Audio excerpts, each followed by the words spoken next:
Look at that wilted bag of kale sitting on your counter right now, which cost you $8 for a few ounces of leaves that will be gray slime by Tuesday morning. We call this health, but let us be honest, it is actually an expensive subscription model. You must buy the seeds, the specialized soil, the nitrogen, and the pesticides just to keep it alive.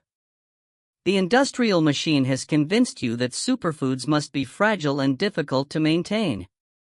Compare that weakness to the intruder currently forcing its way through the concrete cracks in your driveway. While you are babying a crop that lacks the biological will to survive, you are paying for chemical poison to kill a plant that simply refuses to quit. This is not a nuisance, it is a free pharmacy. The system wants you to spray it because it is the only thing they cannot monetize and tax. It is an autonomous asset, and you have been trained to treat it like filth.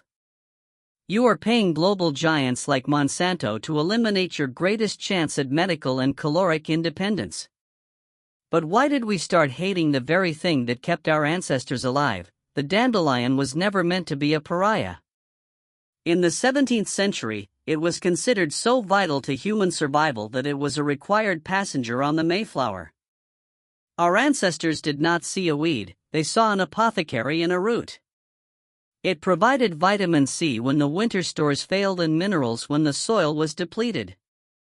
It was a generational asset, curated and carried across oceans because life without it was considered too risky. Then, the erasure began. Following the Second Great War, the industrial machine faced a logistical crisis, a massive surplus of nitrogen and chemical nerve agents no longer needed for the battlefield. To keep the profits flowing, they had to invent a new war at home.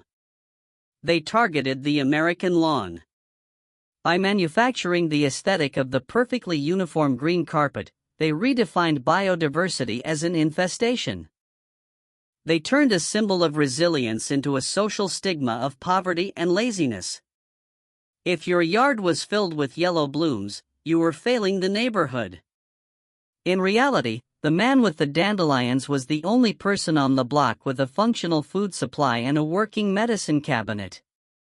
This psychological warfare was designed to disconnect you from the Earth's natural insurance policy and make you dependent on the local pharmacy. The erasure worked perfectly. We traded a free, perennial multivitamin for a sterile green carpet of death. And the true cost of that trade is currently hidden deep within your rising medical bills. Let us look at the cold math of survival because the spreadsheet never lies. In the world of permaculture, we measure success by the ratio of energy invested to calories harvested. Modern kale is a resource hog. It demands 1 to 2 inches of water every 7 days and a constant supply of nitrogen-heavy fertilizer just to keep its leaves from turning yellow. It is a biological liability. In contrast, the dandelion requires zero irrigation and zero external fertilizer. It is a self-sustaining engine.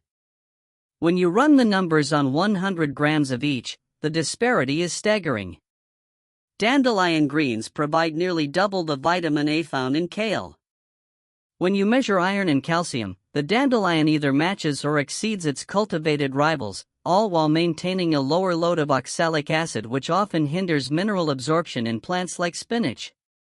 Then, consider the storage logic of a true survivalist. You cannot preserve fresh kale for 5 years, it is a perishable luxury. However, the dandelion root can be harvested, dried, and roasted into a prebiotic coffee or processed into medicinal tinctures that remain potent for years. Growing modern annuals is essentially the agricultural equivalent of high-risk day trading. It requires constant attention, and one bad day can wipe out your entire portfolio. Harvesting dandelions is like owning a high-yield index fund that pays dividends even during a catastrophic drought. You are getting a maximum return on an investment of zero. This plant is mathematically superior to almost everything in your raised garden bed. It is the ultimate hedge against a failing supply chain. But the true power of this organism is not just found in the vitamin count or the storage potential. It is hidden within the sophisticated biological machinery operating silently beneath the very concrete you walk upon. The secret to the dandelion's dominance lies in its engineering. While your lawn grass huddles in the top 2 inches of soil, a biological dead zone depleted of real nutrition, the dandelion deploys a vertical taproot that can penetrate 10 to 15 feet into the earth. It is a master subterranean miner. It reaches the deep mineral substrate that has remained untouched for centuries. Because of this, dandelions are what we call dynamic accumulators. They actively mine essential elements like calcium, magnesium, and potassium from the raw bedrock and pull them upward into their leaves.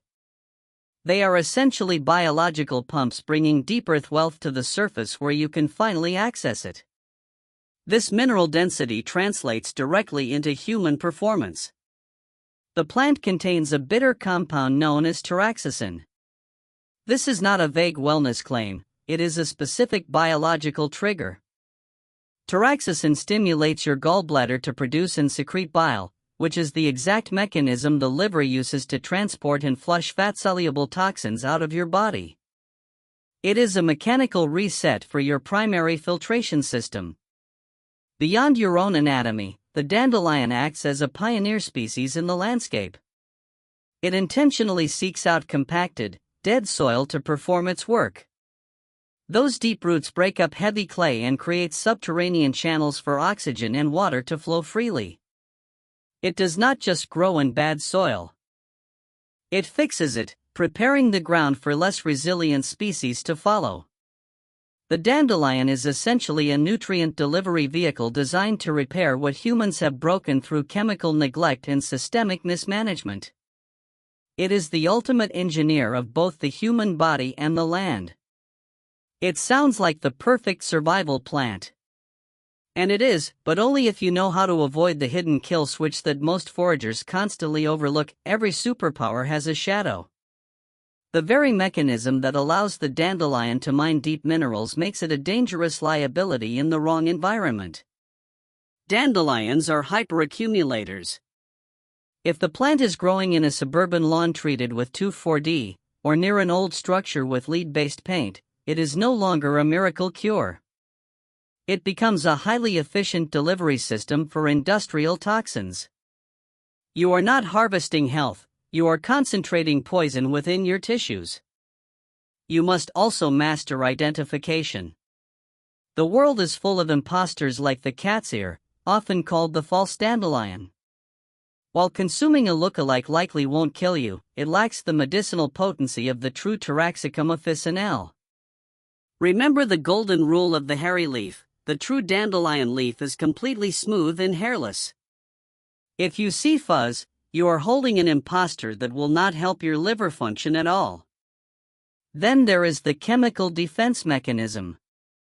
The plant's bitterness is a sophisticated warning signal.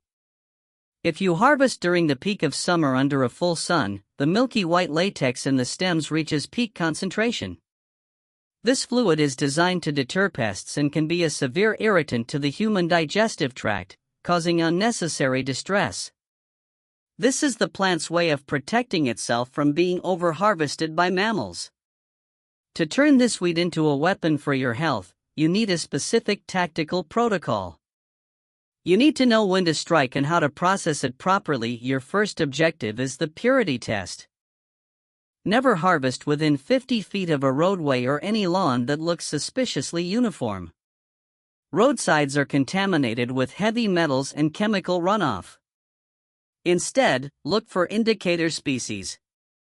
If you see bees active and clover thriving, the ecosystem is likely free from synthetic toxins. This is your tactical green light. The timing of your harvest is a matter of strategic biological alignment. We call this the seasonal strike. In early spring, you target the prime green stage. Harvest the leaves before the yellow flower appears to avoid the excessive bitterness of summer latex. Once the autumn frost hits, the plant's energy and sugars retreat into the earth. This is when you dig for the roots. The cold converts starches into palatable sugars, making it the ideal window for maximum caloric and medicinal density. Finally, you must execute the triple extraction. For the leaves, use a quick blanching technique to unlock the flavor and soften the fibers without leaching away the vital minerals. The flowers should be gathered for survival wine or a lecithin-rich honey substitute. But the crown jewel is the root, which we call the inoculation. Clean them, dice them, and roast them at 300 degrees until they release a rich, chocolate-like aroma. This is your post-collapse coffee, a prebiotic powerhouse that stores indefinitely. This process transforms a common yard nuisance into a high-utility survival ration. Once you master this protocol, you stop being a victim of the grocery store's fragile and manipulative supply chain. You are no longer dependent on a system that profits from your nutritional deficiency. Instead, you become a sovereign steward of your own biology. You have successfully bypassed the industrial gatekeepers and reclaimed your natural right to lasting health and metabolic freedom from the machine. The next time you see a dandelion pushing through the cracks in your driveway, you have a choice. You can see a weed that needs to be dominated by chemicals, or you can see an ally that is trying to heal both the soil and your body. The industrial system provides you with convenience, but nature provides resilience. One is a cage, the other is a key. Are you going to keep buying that $8 bag of kale, or are you ready to stop spraying your medicine? Choose your side in the comments. Are you a consumer or producer?